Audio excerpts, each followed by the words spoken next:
안녕하세요. 오이마켓을 시작하겠습니다. 여러분, 오이마켓이 당근마켓은 아닙니다. 오늘 이종관 교수님 모시고 이런저런 얘기를 하고자 하는데 사실은 로봇 얘기를 좀 해보고 싶은데. 좋죠. 예. 요새 로봇이 말씀하세요. 하시는 분을 모시고 로봇 이야기를 해보려고 합니다. 네. 여러분 재미난 이야기 잘 들어주시면 감사하겠습니다. 우선 첫 번째. 네. 아니 CES에서 난리 났던데 로봇 가지고 네. 휴머노이드 로봇 상도 받고 네. 난리가 났던데 네. 아니 이번에 CES 가보시진 않았지만 또 다 보셨잖아요. 뭐 어땠어요? 굳이 꼭 가봐야 되나? 그렇지. 철학자는 통찰한다 그러는데 역시.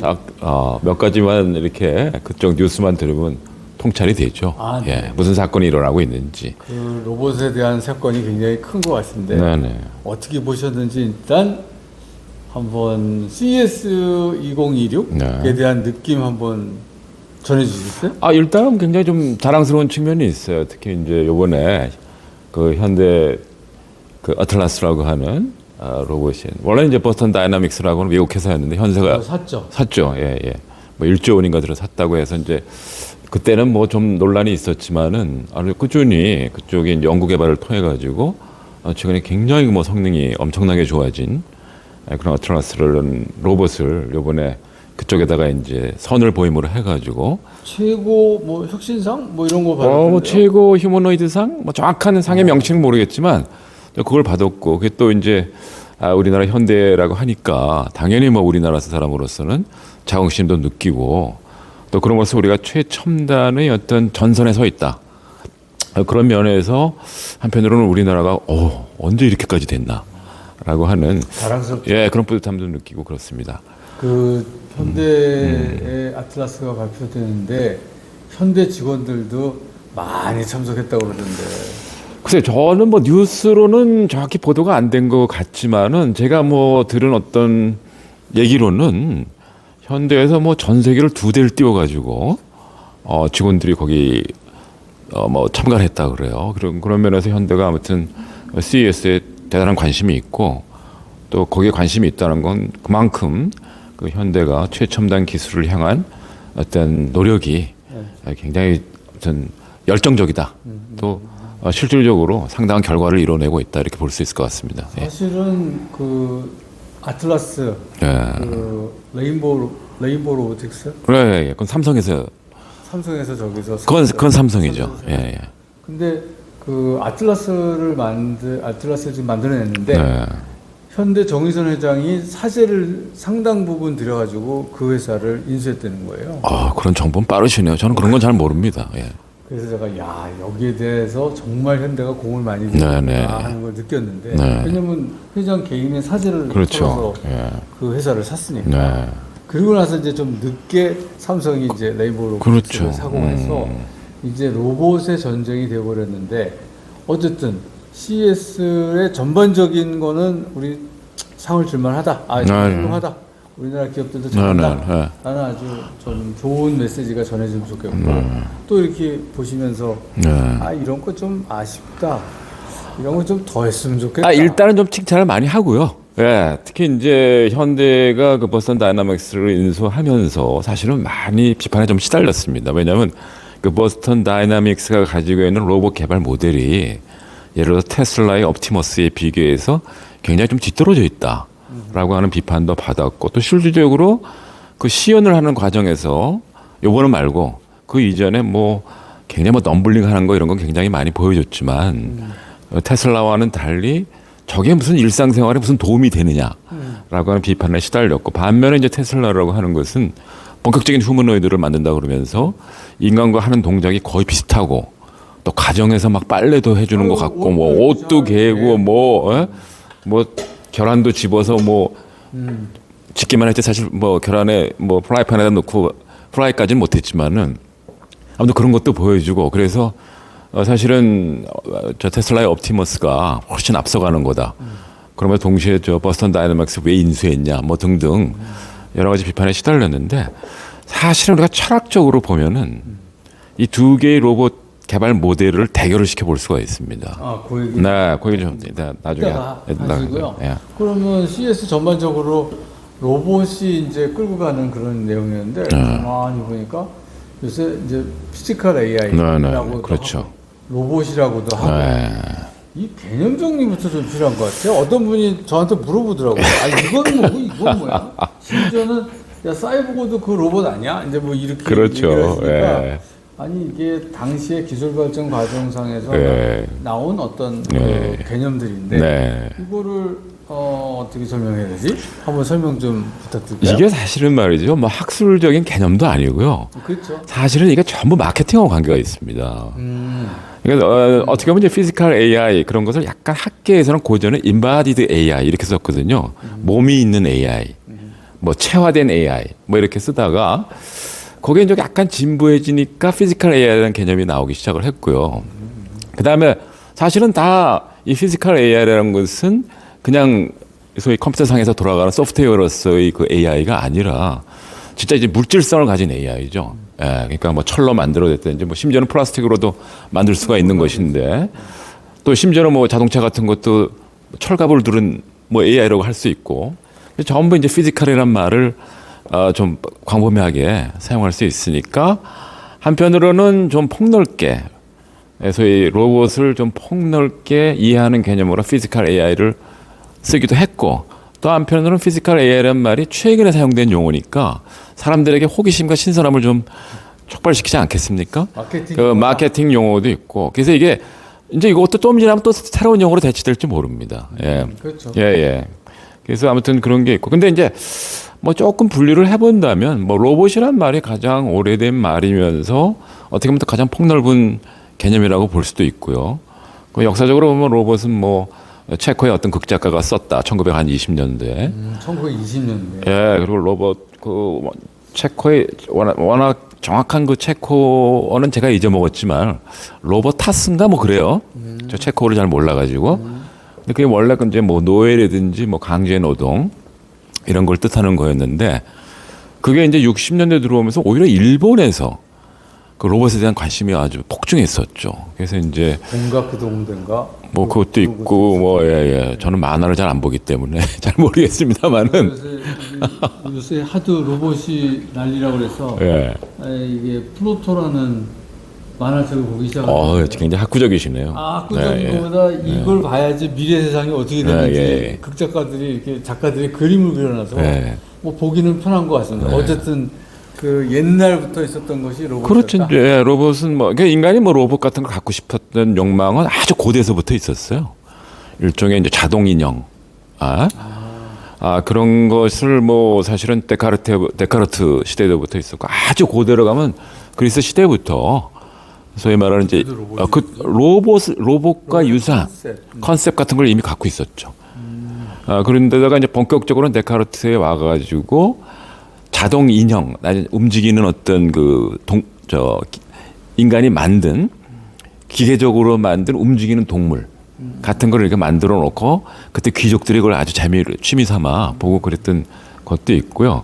근데 그때는 이제 귀족들의 어떤 취향 내지는 취미 생활의 대상이었지만은 한가 1960년대 이후부터는 로봇이라는 것이 실질적으로 인간의 삶에 어떤 식으로든지 들어와서 어떤 산업적 효용성 같은 것을 가질 수 있지 않는가라고 하는 그런 모색이 이루어지다가 사실 일본에서 본격적으로 로봇이라는 것을 산업 현장에 도입하기 시작을 했고요. 그리고 그것이 이제 70년대, 80년대를 거치면서 이제 로봇이 사실은 그 노동의 자동화를 이루는데 굉장히 중요한 역할을 했었고 그러다가 이것이 AI하고 결합이 되기 시작을 하면서 오늘날과 같이 이제 피지컬 AI니 아니면 휴머노이드니 또 안드로이드라는 개념이 있습니다. 안드로이드? 그러니까 안드로이드라는 말, 그러니까 용어가 이게 아주 난무하는데요. 안드로이드는 완전히 생물학적으로도 인간하고 거의 유사한 인공적으로 만들어진 인간이라고 볼 수가 있습니다. 핸드폰에 그렇죠. 안드로이드 프로그램. 안드로이드 플랫폼이잖아요. 그렇죠. 근데 이제 원래 그 어원이 이제 소위 완벽하게 인간과 닮은 그러나 만들어진 존재. 그리고 휴머노이드는 조금 안드로이드에 비해서는 덜 인간적인, 덜 기계의 모습을 더 많이 볼 수 있다. 약간 그 뭐라 그럴까, 생물학적인 살까지는 갖고 있지 않은 뭐 그런 것을 또 보니까 역시 그 뼈대가 전부 다 이렇게 철로 만든. 그렇죠. 아직까지는 철이죠. 예. 근데 이제 안드로이드는 완전히 그냥 거의 뭐 이 피부나 이런 것까지도 인간하고 구별이 거의 힘든 그런 걸 안드로이드라고 그러고요. 근데 아무튼 최근에는 이제 휴머노이드라는 것이 가장 그 이슈가 되고 있고, 피지컬 AI라고 하는 전반적인 어떤 그 이슈의 그 핵심, 그리고 아주 대표적인 사례, 그것이 이제 휴머노이드라고 얘기할 수 있죠. 예. 여기 그 만화책에 보면요, 플루토라고 하는 그 만화책에도 보면 뭐 로봇, 사람하고 로봇하고 이렇게 대화를 하는데 너 로봇이냐고 이렇게 물어도 보더라고요. 네, 예. 그래서 이게 저 정도로 구분이 안 되는구나. 네. 그게 지금 말씀하시는 안드로이드 컨셉이네요.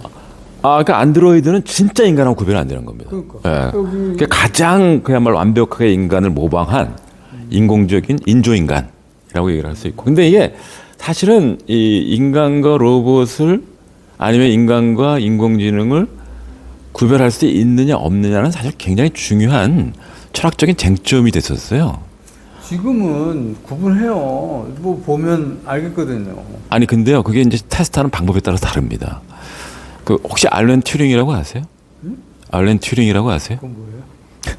아셔야 되는데. 튜링이라는 사람이 사실은 이 컴퓨터의 아버지, 내지는 인공지능의 아버지라고 불리는 사람이거든요. 그 영국의 이제 천재적인 수학자입니다. 근데 그 사람이 이제 뭐 독일의 그 암호 생성기, 아니그마라고 하는 암호 생성기에서 그 만들어진 암호를 풀어가지고 영국이 이제 2차 대전을 승리하는데 기여를 했다. 뭐 이럴 정도로, 한편으로는 뭐 2차 대전의 승리를 이끄는데 중요한 역할을 했던 뭐 과학자, 천재 수학자죠.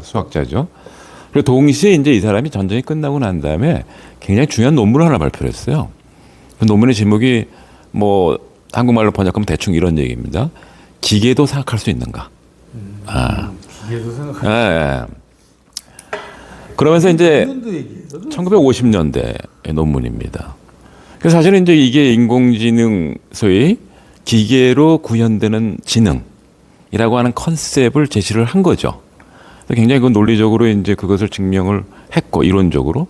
근데 실질적으로 이제 사람들이 저 기계가 생각할 수 있는가라는 것을 테스트하는 방법을 이 사람이 제시를 했어요. 그걸 이제 소위 유명한 튜링 테스트라고 합니다. 그거를 만드는 방법은 최근에 나온 것 같고. 그렇죠. 테스트하는 방법은 먼저 했죠. 그 이제 뭐 아직은 뭐 논문에서 복잡하게 얘기를 하는데 결론은 이겁니다. 저 인공지능, 쉽게 얘기하면 기계지능하고 인간을 놓고 장막을 쳐놔요. 그리고 그 장막 앞에 시험자가 있습니다. 예, 그래가지고 대화를 시켜봐요. 예, 대화를 시켜서 바로 이 앞에, 장막 앞에 있는 인간이 어느 것이 지능이고, 어느 것이 인간이고, 어느 것이 기계인지를 구별 못하면 기계가 지능을 가진 거다. 이런 이제 테스트를 그 설계를 해서 제안을 했거든요. 근데 그 당시는 그 테스트가 불가능했어요. 그렇죠. 예. 어떻게 인간하고 기계하고 대화를 해? 근데 지금은 너무 간단하게 대화를 할 수 있는 거지. 뭐 카톡으로도 할 수 있고 뭐 그래가지고. 근데 이제 그게 어떤 결론을 갖고 왔냐 하면은 그 사람이 이제 그 지능이 있냐 없냐를 판별하는 기준을 그 피험자가 구별할 수 있느냐 없느냐 요걸로 판단을 내렸잖아요. 근데 그걸 가지고 이제 그게 하나의 그 절대적인 기준이 돼 버렸습니다. 그래가지고 철학자들이니 일부의 철학자들이니 이제 공학자들이 그 다음부터는 인간과 기계의 구별을 없애는 걸로 사용해요. 이걸 구별 안 되면 인간이랑 마찬가지다. 아니면 인간이다. 무엇이다. 그러니까 이게 구별할 필요가 없다는 거예요. 우리는 여태까지 뭐 인간이라고 하는 것이 유일하게 생각할 수 있는 존재다. 이렇게 얘기를 했고 나머지는 못하는 줄 알았는데 이 테스트를 통과하는 것들이 나온단 말이에요. 그럼 인간은 예를 데카르트가 그랬잖아요. 나는 생각한다. 고로 존재한다. 그 생각이 만일 인간의 인간성을 규정하는 것이라면 기계도 생각할 수 있게 되면 기계도 곧 인간이다. 이렇게 되는 논리적 기결이 나오는 거죠. 그래서 그러다 보니까 이게 이제 최근에는 뭐 윤리 문제에서부터 시작해가지고 인격을 부여할 것이냐, 심지어는 결혼을 해도 되느냐 마느냐. 여기 결혼해요. 그러니까 그런 데까지 나오고 있는 건데, 그 사람들이 이제 포스트 휴먼. 그렇죠. 포스트 휴먼 논의하고도 다 연결이 되죠. 근데 사실 그 테스트는 굉장히 머리 나쁜 테스트입니다. 우리가 이제 튜링이라는 사람이 워낙 천재니까 튜링이라고 하는 사람이 고안한 테스트에 겁먹고 야, 이 테스트 통과하면 진짜 기계도 생각하는 걸로 봐야 된다. 이렇게 생각하겠지만 혹시 그 히든싱어라는 JTBC에서 하는 프로 아세요? 맞습니다. 그러니까 원조 가수하고 카피 가수하고 막 씌워놓고 그렇죠. 그 방청객들이 구분하는 거예요. 그 튜링 테스트하고 모델이 똑같은 거예요. 근데 거기서 우리가 카피 가수가 원조 가수보다 예를 들어서 방청객이 구별을 못했다고 해서 카피 가수가 원조 가수가 되는 거 아니거든요. 예? 그러니까 그렇게 생각해 보면 사실 좀 어처구니 없는 건데 이게 이제 그 기준이 되다 보니까 이게 이런 질문을 안 하게 됐어요. 인간과 인간이 아닌 것들이 정말 어떻게 구별되느냐. 이런 논의는 엎어져 버렸어요. 그래요? 순전히 겉으로 볼 때 구별될 수 있느냐 없냐 이것만 따지기 시작하는 거죠. 얘기가 좀 복잡해졌는데 기준이 먼저 나오는 바람에 그 기준에 따라서 인간과 로봇을 구분하는 상황이 됐다. 그렇죠. 이게 로봇에서 인격을 부여할 거냐 말 거냐, 로봇을 인간으로 봐줘야 될 것이냐 말 것이냐, 뭐 등등 뭐 이런 얘기까지 이제 나오게 되고 또 로봇이 인간보다 생각을 더 잘한다. 그럼 그게 진짜 인간이고 인간보다 더 진화된 인간이다. 그래서 퍼스트 휴먼이라는 말도 나오고 이렇게 되는 겁니다. AI에다가 이것저것 막 물어보는데 어떤 때는 저 사람 왜 그렇죠. 저걸 질문하지? 그렇죠. 저거 질문하지 말아야 되는데 왜냐하면 LLM 자체가 어떤 그 방식으로 문장을 만들어내는지를 우리가 알고 있는데 그 질문을 왜 하냐? 그럼 걔가 어차피 거기에 맞는 걸 써줬는데 그걸 마치 진짜인 것처럼 답을 주는 것처럼 이렇게 받아들이기도 그렇죠. 하고. 그러면서 우리가 한편으로 의인화시키잖아요. 의인화시키더라고요. 그래서 제가 어떤 때부터는 컴퓨터 쓸 적에 이렇게 공손하게 뭐 존댓말 쓰거나 이렇게 경어를 안 써요. 그냥 작성. 이게 그 기계에게 뭘 시키듯이 로봇한테 뭘 시키듯이. 어떤 사람은 그래요. 혹시 존댓말 쓰면 답변을 잘해줄까 해가지고 존댓말 쓴다 그러더라고요. 그래서 지금 요새 세상이 2026 CES에서 로봇의 이야기, 그 다음에 피지컬 AI에 대한 이야기를 이렇게 듣다 보면 점점 이 기계와 인간과의 관계, 로봇과의 관계 이런 것들이 생각해야 될 요소가 너무 많아진다. 굉장한 혼동에 빠져 있죠. 굉장한 혼돈에 조금 빠지게 하는 것 같습니다. 그래서 근데 내가 이렇게 말씀 나눌 때마다 내가 선뜻 놀라는 게 철학 박사예요? 컴퓨터공학 박사예요? 아니 철학하면 또 철. 쇠로 만들어진 것에 대해서 많이 연구를 해야 되니까. 아니 제가 이 철학 전문가하고 로봇 이야기를 한다고 하니까 그러면서 제가 이 방송 나갈 거라고 이제 개봉박도 막 얘기했더니 무슨 철학자가 무슨 로봇 얘기를 하냐 뭐 그러길래 하여튼 나중에 보세요. 그랬어요. 어쨌든 제가 이종거 교수님하고 이런 방송을 하면 이게 철학자이신데 로봇 이야기를 하고 그 다음에 철학자이기 때문에 로봇이 앞으로 어느 방향으로 갈지 이런 것들도 같이 얘기하면 좋을 것 같다 라는 생각으로 오늘은 2026 CES 이야기를 잠깐 하면서 마무리하고 다음번에는 이 철학 전문가가 보는 이 휴머노이드 소위 테슬라와 현대의 어떤 대결, 옵티머스와 아틀라스의 어떤 대결 이런 이야기 좀 해보시죠. 네, 좋습니다. 오늘 여러분 감사합니다. 네, 감사합니다.